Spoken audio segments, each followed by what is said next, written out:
This is News 12, first at 5.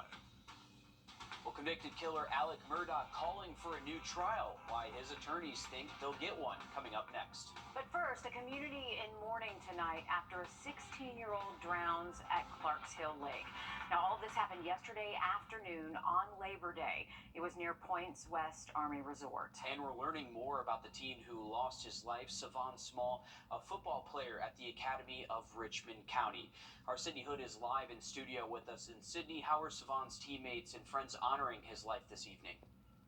Well, they're taking to social media to show support. This is a post on Instagram from ARC Football's account. It was posted about an hour or so ago, and already we're seeing some comments and some likes coming in to show support. The number 43 is Savon's number, and the purple, white, and gold are ARC's school colors. The team is dedicating the season to him and showcasing the hashtag SavonStrong. The team says that hashtag is a reminder he is watching over them. And the team is asking you to use this logo right here to honor him. I've actually already seen several of his teammates change their profile pictures to this purple number 43. Coming up all new tonight on News 12 at 6, we'll have more support for ARC's own number 43. All right, thanks for that, Sydney. Such a terrible tragedy, and our hearts, of course, go out to Small's family as they're trying to deal with this over holiday weekend, too. And, of course, his friends as they all went back to school today. Absolutely. So tough. Thanks, Sydney. All right, take a look at our visible satellite. We do have a few clouds moving in this afternoon. You can see a little bit sunnier, though, on our South Carolina counties, but we are looking to stay dry this evening into tonight. Temperature-wise, we're a little bit warm out there. Temps are hitting the 90s out there today. It's still feeling a little bit more humid, but a live look outside of our Aiken cam, you can see a lot of cloud cover out there, so temperatures hovering in the upper 80s, feeling like the low 90s, though, when you factor in a little bit of humidity, just a light wind generally between 5 to 10. Most spots out there this afternoon, anywhere from around 84 down in Millen, 86 in Swainsboro, 85 right now here in Augusta. A little bit hotter, though, in Edgefield and Saluda, currently at 91. And through this evening, we are just going to hang on to this cloud cover. It's going to keep our temperatures from dropping super quick, but we should generally be in the 70s, 8 o'clock all the way through midnight. As we head to late tonight, early tomorrow morning, that's when our temperatures most likely will get down into the mid-60s. So it is going to be a comfortable start to our Wednesday morning. Unfortunately, later into the day, it is going to be hot, so try to get that morning run or bike ride in relatively early into the day. We'll stay in the 60s, so at least around 8 o'clock, but already close to 80 degrees by 10. And then tomorrow afternoon, we are expecting pretty hot temps, back above average. 96 is what we're going with here in Augusta, and most spots should at least be into the mid-90s. We do look to stay dry through Wednesday, but a little bit higher storm chances late into the week. We'll have a look at that coming up in the full forecast. And now, First Alert Traffic.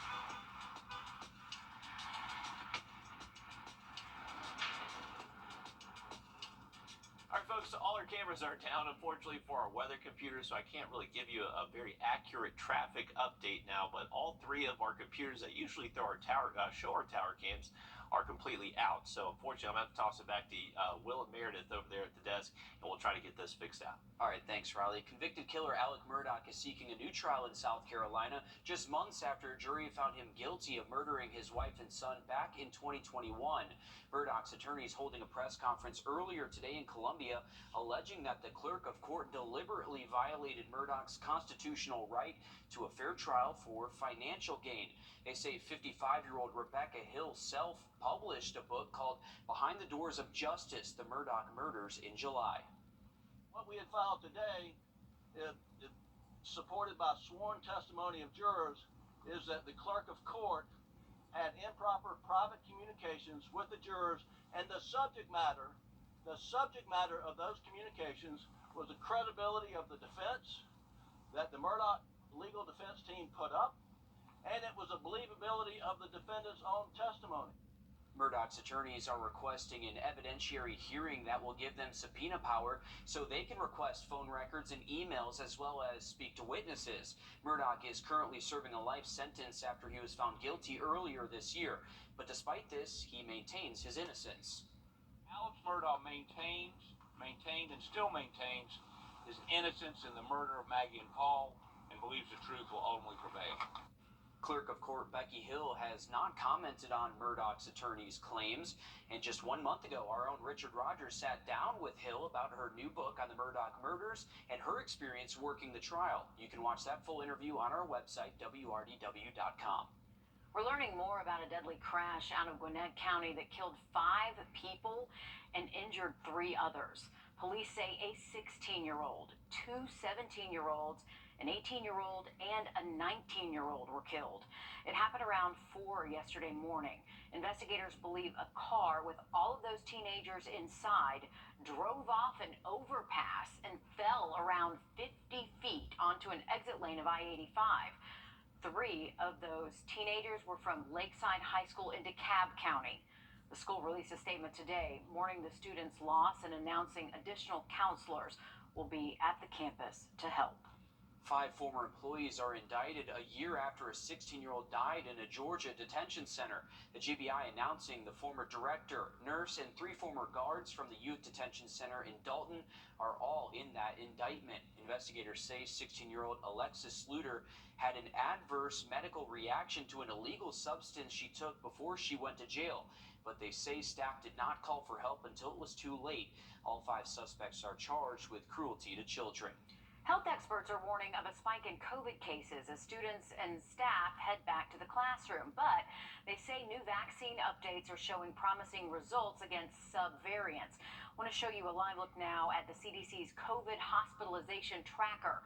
On the South Carolina side, you can see things are quiet, all green. But in Georgia, Wilkes, Washington, Jefferson, Emmanuel, and Screven counties, they are all seeing a slight spike in cases.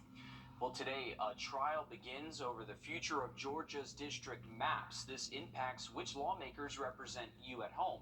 This all coming after the Supreme Court rejected Alabama's bid to challenge the Voting Rights Act, which says that voting district lines cannot result in discriminatory effects against minority voters. So in Georgia, a judge will decide whether Republicans drew maps illegally, weakening minority voters' power. If that happens, he will order the state to redraw district maps to comply with the law.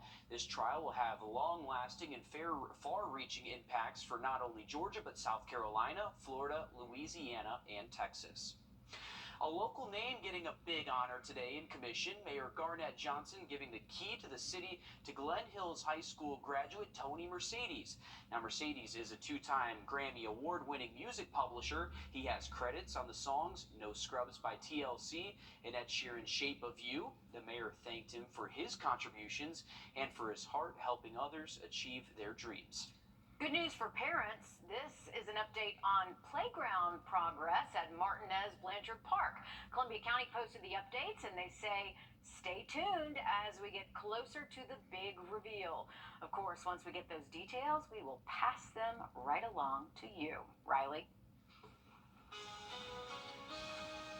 Great news there, and we are looking at this day mostly. What are you doing? They shot him. Coming up, a mother's desperate plea for justice after police say her son was killed for just doing his job. Time and Welcome back, folks. If you are heading out this evening into tonight, our temperatures should be falling into the 80s for most spots within the next couple of hours. And then once that sun goes down, should stay in the 70s most of sunset up until around midnight. And then overnight tonight, we are going to see our lows back down into the 60s. So it is going to be a comfortable start heading out to the bus stop early tomorrow morning. Most spots should be between, say, 65, 69 degrees. As we head later into the afternoon, that's when, unfortunately, some summer heat is going to make a return. We are expecting highs here in Augusta to be near 96 this time tomorrow, so be prepared for a little bit more heat out there for your Wednesday. Not much rain or forecast tomorrow. Cannot rule out maybe an isolated shower in a few spots tomorrow afternoon, but looks to be a low threat for most spots in the CSRA. Here's a look at what our temperatures are going to do over the next couple. So heading into Thursday, you can see our high temp does look a little bit cooler, still pretty warm for this time of year, but what's going to be changing is that we do have a cold front that's going to show up late Thursday night, so that's going to increase our storm chances a little bit late to the week, and that's when our temperatures do actually go back down closer to average. So we actually are going to see the hottest temps of the week tomorrow afternoon. We'll drop down to around 93 Thursday, 90 by Friday, and then timing it perfectly into the weekend, those high temperatures should drop off into the upper 80s. So not a bad end to our weekend outlook there. For this evening and to tonight, we do have these high-level clouds that are around. Could make for a decent sunset, but it looks like they may be a little bit too thick to get anything too colorful out there. But as we head in towards tomorrow morning, we're going to wake up generally mid to upper 60s across the area. A few passing clouds, but generally sunny most of the day with those hot temperatures most likely in the 90s for most spots. Now, rain chances look to be pretty slim. Heading into our Thursday, we're still staying dry. Maybe a touch warmer Thursday morning as we do hang on to a few clouds overnight. And then the cold front does arrive. So by Thursday afternoon, not ruling out an isolated shower or storm. Looks to be a slightly higher risk heading into Friday and Saturday afternoon, but nothing that looks to be a complete washout. So if you do have any outdoor plans those days, I wouldn't necessarily cancel them just yet. You can see once that front pushes a little bit further east, we should see our morning temps a little bit cooler, most likely at least down to the mid 60s waking up Friday. And you can see with that front around, we're going to keep that opportunity maybe for some showers and storms to bubble up Friday, Saturday, and potentially even Sunday. So a heads up, not a completely dry weekend ahead, but it does look like those storm chances will be isolated, not necessarily anything that would last all weekend for us. So here's a look at our satellite view, just these high-level clouds moving through, luckily not producing much rainfall for us. But now we have Tropical Storm Lee. A quick update on the tropics for you. This is what's going to continue moving just north of the Caribbean and most likely be parallel with Hispaniola by around Sunday afternoon. And this storm, right now a tropical storm, is expected to become a Category 4 hurricane late this weekend.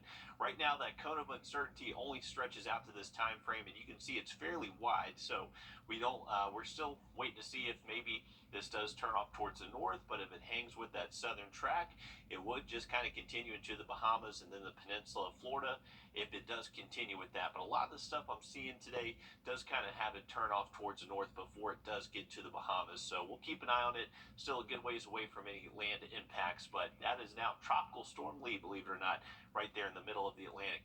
Taking a full look at our 7-day forecast, we're going to hang on to hot temps tomorrow through Thursday, but temperatures do cool off slightly into the weekend, but we are going to have to keep an eye out for a few storms Friday through Sunday.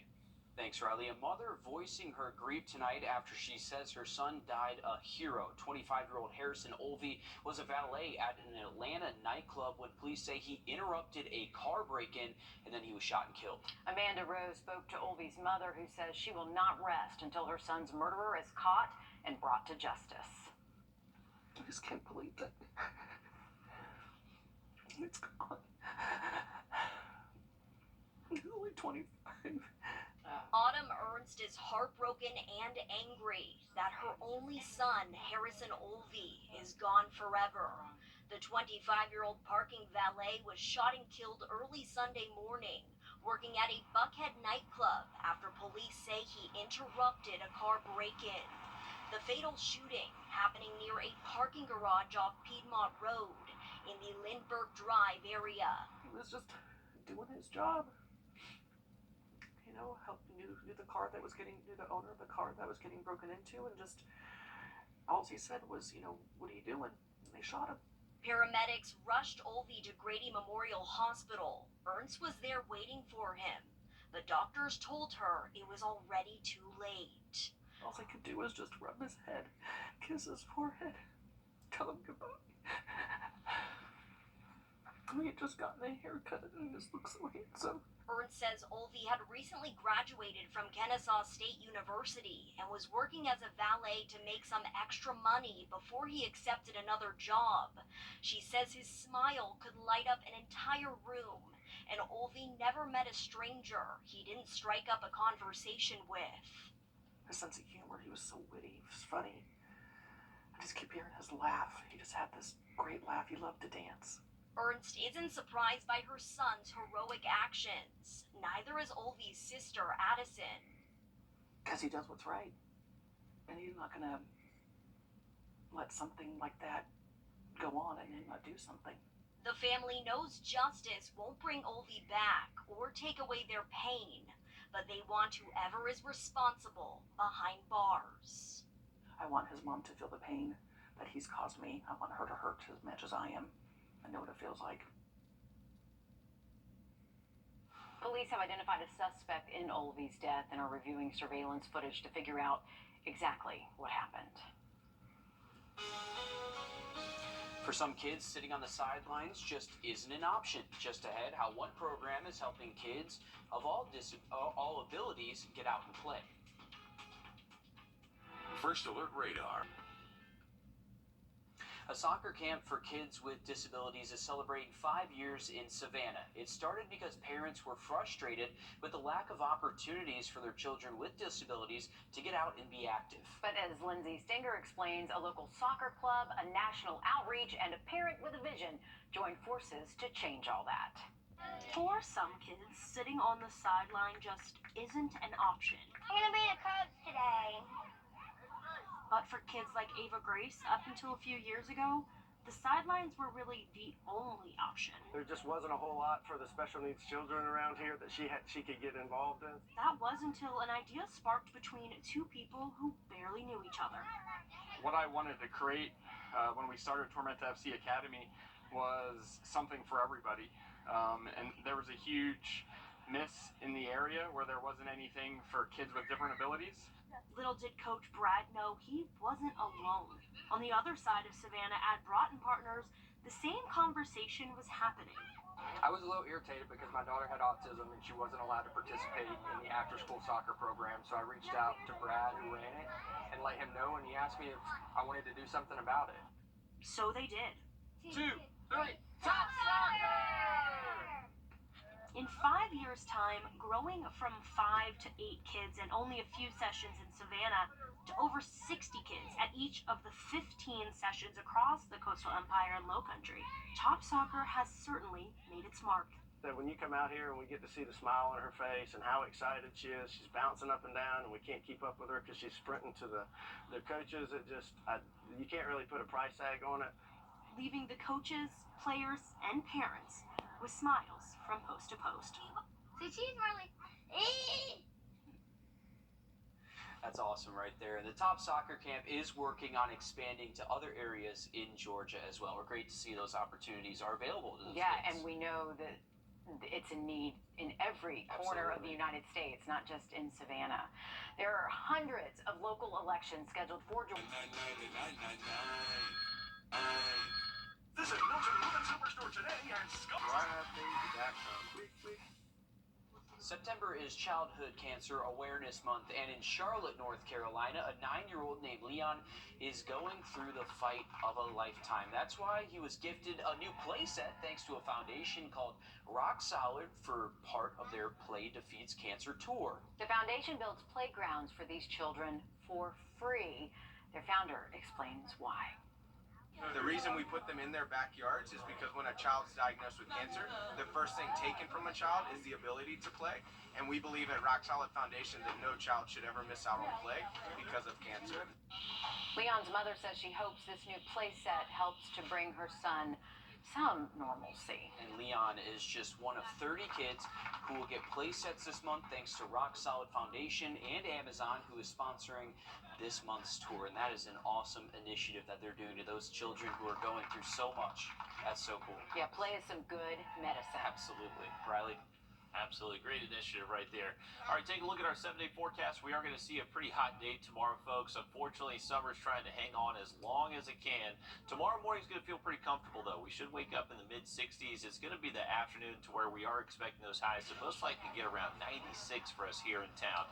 Now, as we head into Thursday, it's going to cool off maybe a degree or two in the afternoon. It's still going to be pretty hot out there. And then by Thursday night, that's when we do bring back maybe a chance for an isolated storm. It's going to be all thanks to a cold front moving in. So that cold front is going to drop our temperatures some Friday and luckily even into the weekend.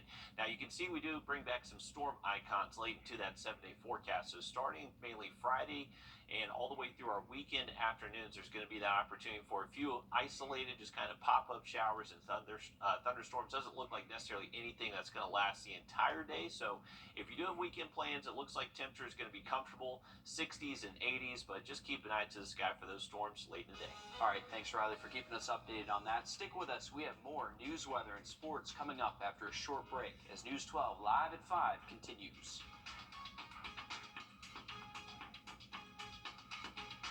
Introducing the first